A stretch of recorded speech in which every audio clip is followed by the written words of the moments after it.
What a reversal of fortune, Orange fans. A week and a half ago, it seemed as though the Orange were left for dead. Everybody was saying, welcome to the NIT, or could it be, the Orange could maybe have a losing season this year. What a turnaround this past week. Especially huge wins over Boston College and over Wake Forest. And last night, calming the Cameron Crazies, going into Cameron Indoor Stadium and beating Duke 64-62 on Duke's home court. And of course, what a reversal of fortune from 2 years ago. Heck, it was Boeheim that got stung by a call to the point where he nearly lost his suit jacket. And you know, it's not good watching Boeheim do a strip tease, if you know what I mean. But how about it last night? Duke was driving in for the potential winning basket. Shot missed. Matt Jones of Duke comes up with a ball, but Malachi Richardson and him collide. Richardson comes up with a ball. And of course, Jones gets called for the foul. And then Krzyzewski, in all his infinite wisdom, decided to throw a fit like Boeheim did. But you know something? Hey, the officials got the call right this time.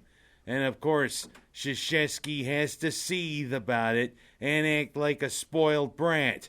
And of course, when the game was over and the Cuse had won, Krzyzewski decides not to shake hands in the line there. Boy, what a spoiled brat. Now you know what Krzyzewski really is all about, Cuse fans. Heck, when things go his way, he's a gentleman. Yeah, 'cause you know his team will win. But when things don't go his way, he acts like a spoiled brat. But you know, that's all part of the resurgence now of Syracuse basketball. We're not left for dead anymore. We're a force to be reckoned with. We're alive and well. We got some important games coming up, if you know what I mean. Especially this coming Saturday down in Charlottesville against Virginia. But the resurgence of Syracuse basketball is alive and well, especially with that great win to calm Krzyzewskiville. And I'm sorry to say it, but they don't come up here to Boeheimburg. Heck, we would have liked to have gone 2 for 2 against Duke this year. Of course, there's always the ACC tournament. But I'm also going to talk about how Dino Babers is starting to get some recruits in. Although some recruits have defected. And I kind of lament that Lindsey Scott Jr.'s reneged on his commitment to the Orange football team. Heck, I was hoping Matt Park, or maybe if they brought Doug Logan back, to have a call like the Munson there, the legendary Georgia coach, did for Lindsey Scott's father in that memorable play where he caught the winning touchdown pass. No run, Lindsey, run this time. I hope to have heard it there for the Carrier Dome, if you know what I mean, because that was a hell of a call. Lindsey Scott, run, Lindsey Scott. Well, maybe he might come back to the Orange, we don't know. But it's 2 weeks till signing day, Dino Babers. Keep those recruits coming in because we need to make up for lost time. I'm going to go from talking about the resurgence of the Orange to talking about the NFL playoffs. What a difference a week makes. Last week, I talked about how all the road teams won in the wild card round. This time, all the home teams won in the divisional round. Yep, New England, Carolina, Arizona, and Denver. All the home teams won. And of course, for the AFC title, it's another matchup of 2 legendary quarterbacks. Even if I hate one's guts. It's the 10th time in his career that Tom Brady is playing in the AFC Championship game. For the 5th time in a row. And of course, Peyton Manning is again in the AFC Championship game.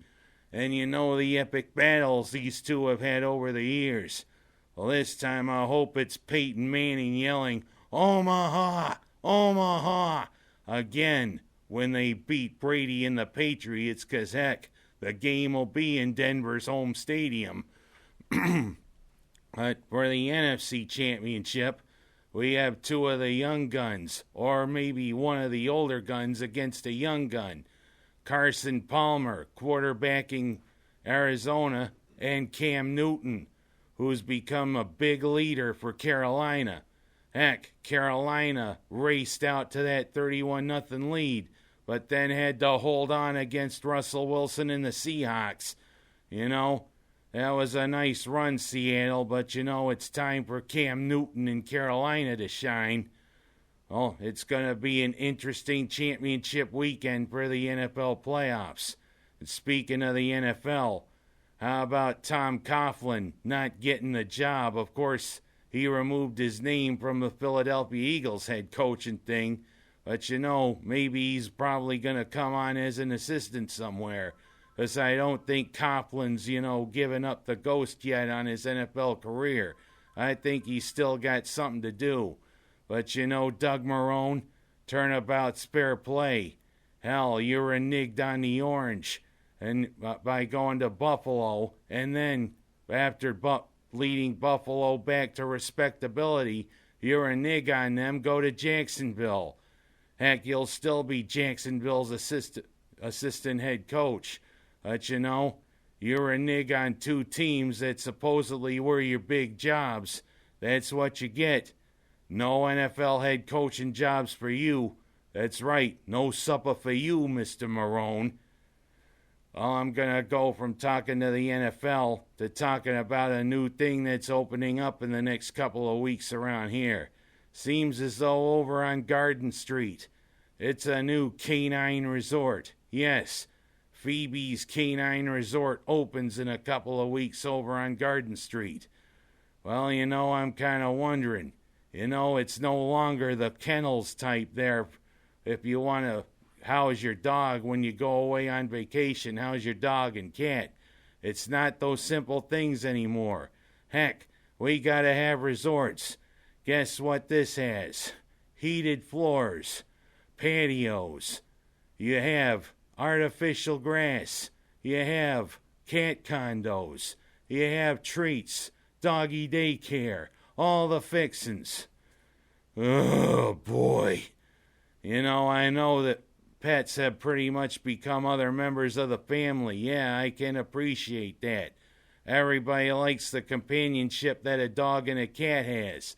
But I mean, look how sophisticated it's become to house dogs and cats. Hell, they gotta have all these amenities. And of course, doggy grooming. You ever seen anybody give a doggy pedicure? Did anybody ever tell you you had pretty paws? And of course, for cats, having cat condos and all of these, that's just perfect. And is there any trays of lasagna around, especially for a cat named Garfield? Heck, there's things like pet cemeteries, like the one that used to be on Turnpike Road over in Auburn. Well, it'd be interesting to go read on a headstone, "Here lies Rover. He died barking up the wrong tree." Well, to each his own. It's become a new business, and you know what? The Chamber of Commerce endorses this canine resort, We need more business. Well, why not a canine resort? Oh, well, I hope nobody's barking up the wrong tree or is nobody's, hissing about it. Well, we go from that to talking about Walmart. Apparently their big expansion years ago have cost them. Looks like 250 stores have decided to close. Thankfully, none of them around here. But I mean, I'll tell you something. You want to talk about how the state of human society is? Walmarts are just like state fairs. If you ever feel down about yourself, just go to a Walmart and just look around. You see people that could be their own dad and wearing stuff I wouldn't pick out of a dog manure pile, if you know what I mean. You see the state of society when you look in Walmart. You get to see how some of the lowest common denominator of humanity is.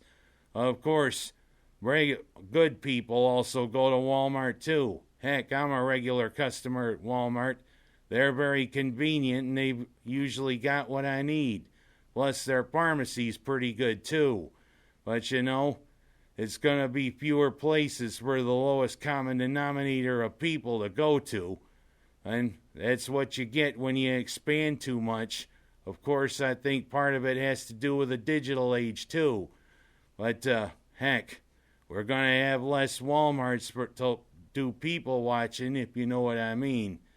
And I'm closing this show by saying pardon me, by saying, it was great listening to David Bowie and to Glenn Frey, two great musicians who passed away this week. Keep on rocking up in heaven, guys. I'm Ken Haas, and that's my story for this week.